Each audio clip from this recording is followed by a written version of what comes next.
ആദ്യമായി ഈ പുണ്യഭൂമിയിൽ എത്താൻ സാധിച്ചതിന് അമ്മ മാതാവിനോടും തിരുകുമാരനോടും കോടാനുകോടി നന്ദി അർപ്പിക്കുന്നു. എൻ്റെ പേര് വർഷ. ഞാൻ കൊല്ലം ജില്ലയിൽ കൊട്ടാരക്കര പട്ടാരിയിൽ നിന്ന് വരുന്നു. ഞാൻ ആദ്യമായിട്ട് കൃപാസനത്തിൽ വരുന്നത് എൻ്റെ സുഹൃത്ത് വഴിയാണ്. ഞാൻ ഇവിടെ ഉടമ്പടി എടുക്കുന്നത് ജാനുവരി 10, 2024 ഇവിടെ ഉടമ്പടി എടുക്കാനുള്ള പ്രധാനപ്പെട്ട കാരണം എനിക്ക് ഒരു വർഷമായിട്ട് എൻ്റെ കണ്ണുകളിൽ അലർജി ആയിരുന്നു, ഡസ്റ്റ് അലർജി ആയിരുന്നു. അപ്പോൾ ഒരുപാട് മരുന്നുകൾ യൂസ് ചെയ്തിട്ടും അത് മാറുന്നില്ല, എനിക്ക് പഠിക്കാൻ പറ്റുന്നില്ല. എൻ്റെ കണ്ണിന് ഭയങ്കര ചൊറിച്ചിൽ, റെഡ് കളറ്, അങ്ങനെ കുരുക്കൾ വരിക, പീള കെട്ടുക, അങ്ങനെ എനിക്ക് ഫുൾ ടൈം ഉറങ്ങാൻ മാത്രമേ പറ്റുന്നുള്ളായിരുന്നു. അങ്ങനെ ഞാൻ ഇവിടെ ഉടമ്പടി എടുക്കാൻ തീരുമാനിക്കുകയും ഇവിടെ വന്നെങ്കിലും ഞാൻ ആ ഒരു ഉടമ്പടി നിയോഗമായിട്ട് എഴുതാൻ ഞാൻ വിട്ടുപോയി. ഞാൻ വേറുള്ള കാര്യങ്ങളായിരുന്നു എഴുതിയത്. പിന്നെ അതുമാത്രമല്ല, ഞാൻ ഇവിടെ ഉടമ്പടി എടുക്കുന്നതിന് 2 ദിവസം മുമ്പ് ഞാൻ മാതാവിനോട് പറഞ്ഞായിരുന്നു എൻ്റെ സങ്കടങ്ങളും എല്ലാം മാറ്റിത്തരണേ, അമ്മയെ ഞാൻ എൻ്റെ ഹൃദയത്തിലാണ് ചേർക്കുന്നത്, അമ്മയെ ഞാൻ കണ്ണീരാൽ അഭിഷേകം ചെയ്യാമെന്നെല്ലാം പറഞ്ഞിരുന്നു. പക്ഷെ അതെല്ലാം ഞാൻ മറന്നുപോയി. എന്നിട്ട് ഞാൻ ജാനുവരി 10 ഇവിടെ എത്തുമ്പോഴും എനിക്ക് അവിടെ ഉടമ്പടി എടുക്കാൻ നേരത്തെ അൾത്താരയിൽ നിന്ന് എനിക്ക് മാതാവിനെയാണ് ടോക്കണായിട്ട് കിട്ടുകയും ഞാൻ പോലും അറിയുന്നില്ല. ഞാൻ അവിടുന്ന് ഇവിടം വരെ ഈ അൾത്താര വരെ ഞാൻ കണ്ണീരാൽ അഭിഷേകം ചെയ്യുമായിരുന്നു. എനിക്ക് അറിഞ്ഞൂടാ, ഞാൻ സങ്കടങ്ങളോ സന്തോഷങ്ങളോ ഒന്നും തന്നെയല്ല പറയുന്നത്. പക്ഷേ ഇവിടുന്ന് ഇറങ്ങിക്കഴിയുമ്പോൾ എനിക്ക് മനസ്സിലായത് അമ്മ മാതാവെന്ന് എനിക്കൊരു അനുഗ്രഹം തന്നിരുന്ന ഞാൻ പോലും അറിയാതെ ഞാൻ മനസ്സിലാഗ്രഹിച്ച കാര്യം അന്നത്തെ ദിവസം എനിക്ക് സാധിച്ചു വന്നു. പിന്നെ ഞാൻ ആദ്യം നിയോഗത്തിൽ എൻ്റെ വെച്ചത്, എൻ്റെ ചേട്ടനാണെങ്കിൽ ഒരു ആയുർവേദ ഡോക്ടറാണ്. അപ്പോൾ ചേട്ടന് നല്ലൊരു ജോലി ലഭിക്കാൻ വേണ്ടി ചേട്ടൻ പ്രൈവറ്റാണ് വർക്ക് ചെയ്യുന്നത്. അപ്പോൾ ഒരു ഗവൺമെൻറ്റിൻ്റെ എക്സാം പഠിച്ചിറങ്ങിയ ശേഷം ഇപ്പോൾ ഈ ഫെബ്രുവരി മാസത്തിൽ വന്നു. അപ്പോൾ അതിന് വേണ്ടി ഞാൻ ചുമ്മാ വെച്ചതാണ് ചേട്ടന് ഏതെങ്കിലും ഒരു സ്ഥലത്ത് മാതാവിന് ഇഷ്ടമുള്ള സാലറിയിൽ ഒരു ജോലി നൽകണമെന്ന്. പക്ഷേ മാതാവ് അതിന് നല്ലൊരു ജോലിയാണ് ചേട്ടൻ ഇപ്പോൾ നൽകി അനുഗ്രഹിച്ചിരിക്കുന്നത്. ഏപ്രിൽ 3 ചേട്ടന് ഇന്തോനേഷ്യയിൽ നിന്ന് ഒരു കോള് വരുവാണ് ജോബ് ഓഫറായിട്ട്. അല്ലാതെ തന്നെ ചേട്ടൻ പൊതുവെയുള്ള ജോബിൻ്റെ വെബ്സൈറ്റിൽ ഇങ്ങനെ ചേട്ടൻ്റെ CV അപ്ഡേറ്റ് ചെയ്തിട്ടുണ്ടായിരുന്നു. അതിൻ്റെ ഇതായിട്ട് അത് കണ്ടാണ് കൊല്ലം ജില്ലയിൽ നിന്ന് എന്നോട് ഒരു മാഡമാണ് ഇന്തോനേഷ്യയിൽ നിന്ന് വിളിക്കുന്നത്, പ്രൊഫൈൽ കണ്ട് ഇഷ്ടപ്പെട്ടു എന്നുള്ള രീതി. അങ്ങനെ ഏപ്രിൽ 5 ചേട്ടന് 3 ഇൻ്റർവ്യൂ ഓൺലൈനിൽ അറ്റൻഡ് ചെയ്യുകയും അത് പാസ്സാവുകയും ചെയ്തു. അങ്ങനെ ഈ സാറ്റർഡേ ഏപ്രിൽ 20 ചേട്ടൻ ഇന്തോനേഷ്യക്ക് പോവുകയാണ്. രണ്ടാമതായുള്ള നിയോഗം, എനിക്ക് പീരീഡ്സ് ആയ കാലം തൊട്ട് എനിക്ക് ഇറഗുലറായിട്ടുള്ള പീരീഡ്സ് ആയിരുന്നു. അത് കാരണം ഞാൻ അങ്ങനെ ആദ്യം തൊട്ടേ ഹോമിയോ മരുന്ന് അങ്ങനെ യൂസ് ചെയ്യുന്നെങ്കിൽ ഞാൻ അങ്ങനെ കഴിക്കാറില്ലായിരുന്നു. പിന്നെ ഞാൻ അലോപ്പതിയിലേക്ക് വന്നു. അലോപ്പതി മരുന്നും എനിക്ക് അലർജിയാണെന്ന് എനിക്ക് മനസ്സിലായി. 1 വീക്ക് ഞാൻ യൂസ് ചെയ്തു. അതിൻ്റെ സൈഡ് എഫക്റ്റ് കാരണം ഞാൻ പൂർണ്ണമായിട്ട് നിർത്തി. ഒരു മരുന്ന് പിന്നെ യൂസ് ചെയ്തിട്ടില്ല, കാരണം ഞാൻ മടുത്തുപോയി. എനിക്ക് ഒരു തരത്തിലുള്ള മരുന്ന് യൂസ് ചെയ്യാൻ പറ്റത്തില്ലായിരുന്നു. അതിനാൽ തന്നെ ഞാൻ എൻ്റെ അമ്മ ഉടമ്പടി എടുത്ത വ്യക്തിയാൽ തന്നെ ഞാൻ പ്രാർത്ഥിക്കുമായിരുന്നു. പിന്നെ ഞാൻ ഉടമ്പടി എടുത്തപ്പോൾ മുതൽ ഞാനും പ്രാർത്ഥിക്കാൻ തുടങ്ങി. അടിവയറ്റിൽ തൈലം തേച്ച് പ്രാർത്ഥിക്കാൻ തുടങ്ങി. എനിക്ക് അമ്മ നൽകുന്നെങ്കിൽ മാത്രം എനിക്ക് അനുഗ്രഹങ്ങളൊക്കെ മതി, അല്ലാതെ ഞാൻ ഒരു തരത്തിലുള്ള മരുന്ന് യൂസ് ചെയ്യത്തില്ല എന്ന് പറഞ്ഞു. കാരണം എനിക്ക് വയ്യ, മരുന്ന് കഴിക്കാൻ വയ്യ എന്ന് പറഞ്ഞു. അതിൻ്റെ ഫലമായിട്ട് ഞാൻ പറഞ്ഞു, എൻ്റെ ആദ്യത്തെ ഉടമ്പടി തീരുന്നതിന് മുമ്പാകിയെങ്കിലും അമ്മ മാതാവ് എനിക്ക് അത് സാധിച്ചു തരണമെന്ന് പറഞ്ഞു. അങ്ങനെ 90ാമത്തെ ദിവസം ഏപ്രിൽ 10 എനിക്ക് പീരീഡ്സായി അമ്മ മാതാവ് അനുഗ്രഹിച്ചു. ഞാൻ വേറെ മരുന്നൊന്നും യൂസ് ചെയ്തില്ല. കഴിഞ്ഞ വർഷമാണ് ഞാൻ മരുന്ന് യൂസ് ചെയ്ത് അലർജി ആയത്. അതുമാത്രമല്ല, എനിക്ക് പഠിക്കാനൊന്നും തന്നെ ഇത് കാരണം ഭയങ്കര ബുദ്ധിമുട്ടായിരുന്നു.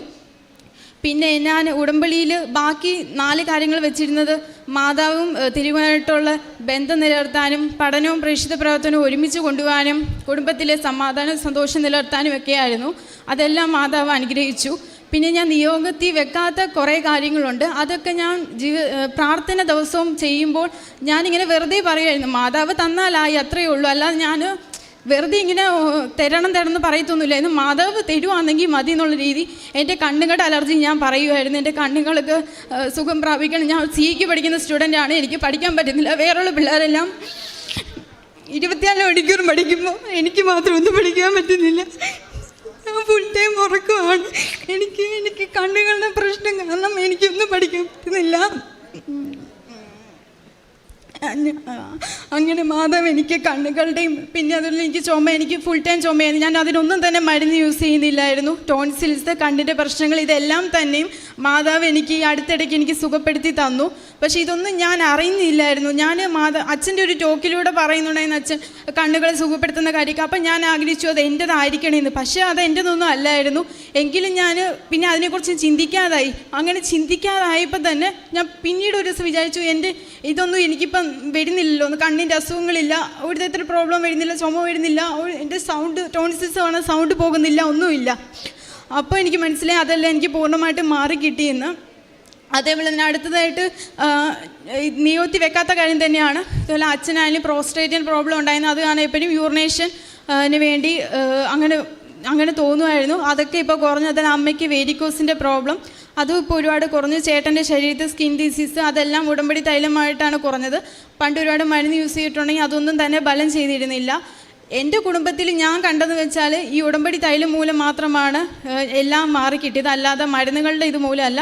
മരുന്നുകളിനോട് താല്പര്യം ഇല്ലാഞ്ഞോട് പണ്ട് കുറേ യൂസ് ചെയ്തിട്ടുണ്ട്. അതിനാൽ തന്നെ ചേട്ടൻ ഡോക്ടറായിട്ട് പോലും ഞങ്ങളത് യൂസ് ചെയ്യാറില്ലായിരുന്നു. മാതാവിൻ്റെ തൈലമായിരുന്നു യൂസ് ചെയ്യുന്നത്.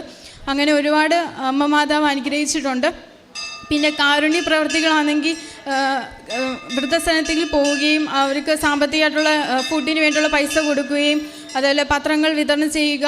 എനിക്ക് ഉടമ്പടി എടുത്ത അന്നത്തെ ദിവസം തൊട്ട് എൻ്റെ ആഗ്രഹമായിരുന്നു, ഞാൻ ആഹാരം കഴിച്ചില്ലെങ്കിലും ഏതെങ്കിലും ഒരു വ്യക്തിക്കെങ്കിലും എനിക്ക് ദിവസം ഫുഡ് കൊടുക്കണം എന്നുള്ളത്.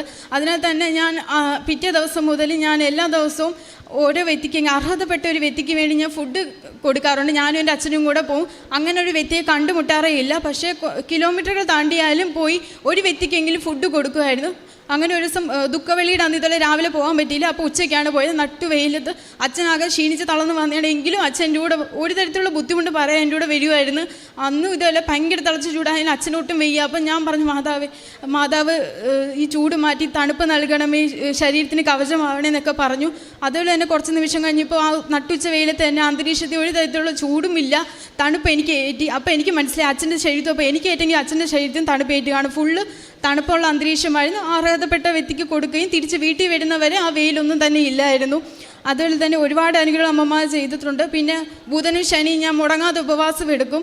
അതേപോലെ ബൈബിൾ ഞാൻ ഫോണിൽ ആപ്പ് ഡൗൺലോഡ് ചെയ്തിട്ടുണ്ട്, അത് ഞാൻ കേൾക്കും. പിന്നെ കൊന്ത ചൊല്ലും. അമ്മയോടൊപ്പമാണ് കൊന്തയെല്ലാം ചൊല്ലുന്നത്. പിന്നെ അങ്ങനത്തെ ഒരുപാട് പ്രേക്ഷിത പ്രവർത്തനങ്ങൾ എല്ലാത്തിലും ഏർപ്പെടുന്നുണ്ട്. ഇത്രയൊക്കെ അനുഗ്രഹങ്ങൾ സാധിച്ചു തന്ന അമ്മ മാതാവിനും തിരുകുമാരനും എൻ്റെ കുടുംബത്തിൻ്റെയും സ്നേഹം ഞാൻ അർപ്പിക്കുന്നു. എനിക്ക് ഇഷ്ടമുള്ളവനിൽ ഞാൻ പ്രസാദിക്കും, എനിക്കിഷ്ടമുള്ളവനോട് ഞാൻ കരുണ കാണിക്കും. പുറപ്പാട് 33:19. കർത്താവിന് ഇഷ്ടമുള്ളവരാകുവാൻ എങ്ങനെയൊക്കെയാണ് നാം ജീവിക്കേണ്ടത്, പ്രവർത്തിക്കേണ്ടത്? ഇവിടെ വർഷ എന്ന ഈ മകള് തൻ്റെ കാരുണ്യ പ്രവർത്തികൾ, പ്രേക്ഷിത പ്രവർത്തനം അതൊക്കെ എത്ര തീഷ്ണതയോടെ ചെയ്യുന്നു. 22 വയസ്സുള്ള ഒരു മകൾ, ആ മകൾക്ക് ജീവിതത്തെക്കുറിച്ച് കിട്ടുന്ന ബോധ്യങ്ങൾ, താൻ ഉപവാസമെടുക്കുന്നു, അതുപോലെ ഇതുവരെയും ചെയ്യാത്ത തരത്തിലുള്ള കാരുണ്യ പ്രവർത്തികൾ, അനാഥാലയങ്ങൾ സന്ദർശിക്കുന്നു, മറ്റുള്ളവർക്ക് ഭക്ഷണം കൊടുക്കുന്നു, തൻ്റെ ഒരു നേരത്തെ ഭക്ഷണം താൻ കഴിക്കാതെ മറ്റുള്ളവർക്ക് കൊടുക്കുന്നു. ഇതൊക്കെ ഇവിടെ ഈ മകൾ പറയുമ്പോൾ തീർച്ചയായും ഇത് കേട്ടുകൊണ്ടിരിക്കുന്ന നമുക്കും ഇനി കേൾക്കാൻ പോകുന്നവർക്കുമൊക്കെ തീർച്ചയായും നമുക്ക് തോന്നും ഇതെല്ലാം നമുക്കും ചെയ്തുകൂടെ എന്ന്. അങ്ങനെ ജീവിതത്തിൽ കർത്താവിന് ഇഷ്ടപ്പെട്ട മകളായി ഈ മകൾ മാറുകയാണ്. എങ്ങനെ താൻ കൊന്ത പ്രാർത്ഥിക്കുവാൻ പഠിച്ചു, ബൈബിൾ എങ്ങനെ വായിക്കുന്നു, ഇതൊക്കെ ഈ മകൾ പറഞ്ഞു.